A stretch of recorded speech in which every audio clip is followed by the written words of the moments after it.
Sounds like friction is something you're very familiar with. You're up in the morning, and I imagine David Goggins going to the coffee maker, stretching out, good morning, sunshine, and you're telling me from eyelids open, there's friction. Yes, and that is the thing that people don't fucking get. The biggest misunderstanding about David Goggins of all time. It's like, whether you believe in God or not, I do. He put this lab rat, which is me, on this planet and said, let me fucking see what a beat up, abused kid who can barely learn, who has a twisted body, messed up genetics, sickle cell, this and that. Let me give him everything that pretty much disqualifies you from the military. But back then, it wasn't as strict. And let's put him in this and see what comes out of it. So to do that, friction. You don't wake up in the morning time and go to the coffee maker. Matter of fact, sometimes you don't even sleep. What it requires is when I'm at 2 o'clock it's 2 o'clock in the morning, and my brain is thinking about a fucking drug. And I got to get up and look in my book to see if that drug is how I remember it. And this is every day of my fucking life. That's why when I train a fighter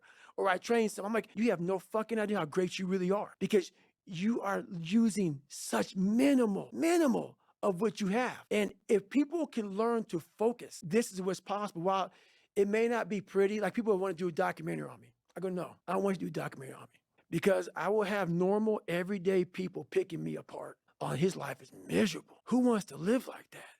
It's crazy how it's almost like he's sick, he's psychotic. The most frustrating thing in the world for me is when normal people judge a man like myself on what it really takes to extract greatness from nothing. It takes every bit of who you are if you choose that route. If you don't, Merry Christmas, do what you got to do. But yeah, all these things for me, like I told you, man, I'm gonna keep it real.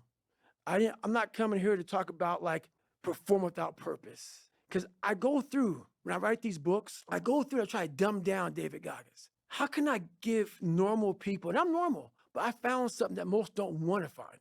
How can I speak to people and give them something from this crazy psychotic brain that I've developed? How can I give them that? So I sit down with Jennifer for years and write down perform without purpose, callous your mind, armor your mind, the cookie jar, the accountability mirror, shit that people can fucking use in their lives. No. I'm glad it helps you, but the barbaric life that I live, that you have to live, the almost obsession that you must have to be great, you can't put that shit in a fucking book, bro. You can't put it in a book. You can't. You can't write about it. It has to be experienced. It has to be experienced. And you can't even, after you experience it, to write it in the book, it would seem like he needs to be locked up. Too gory. It's too gory. It doesn't make sense for a guy that every second of the day, he is trying to extract more from something. He's constantly thinking, he's constantly disciplined, never going off the path. Whatever is injured on him, he figures a way. It's a conqueror's mindset. And very few people, if any, can really understand what that is. I'm almost 50, and I've been this way for almost 30 years. Like, what do you do for fun? You never, these questions, I don't get them. I don't understand them. I get asked that sometimes. What do you for fun? I start listing off all this stuff like podcasting, reading, right. Working out. Right. You know?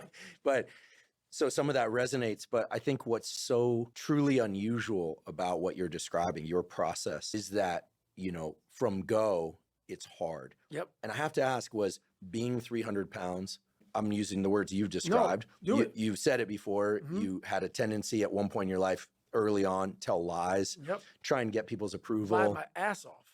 Crazy haircuts, Mm-hmm. attention seeking, and yet all of that triggered something Mm-hmm. that now is extraordinary. Right. Do you think those hardships were necessary to flip the switch?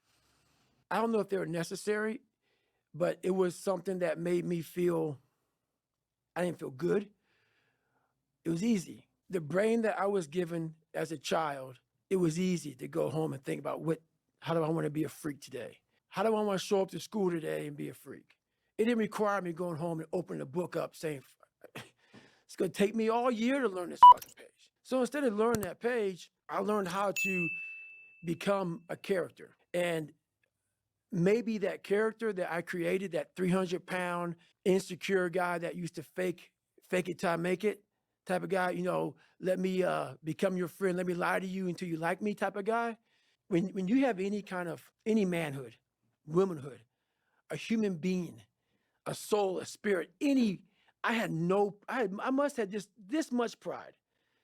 Because that's exactly what opened the door for me. Because every day you were a character, every day you were a clown, every day you opened that Spanish book or that science book or English book, and you looked at it, it looked like a foreign language. And obviously it was necessary. The more I talk about it, it was necessary. Because what happened is I became haunted by the mere fact that this is my existence.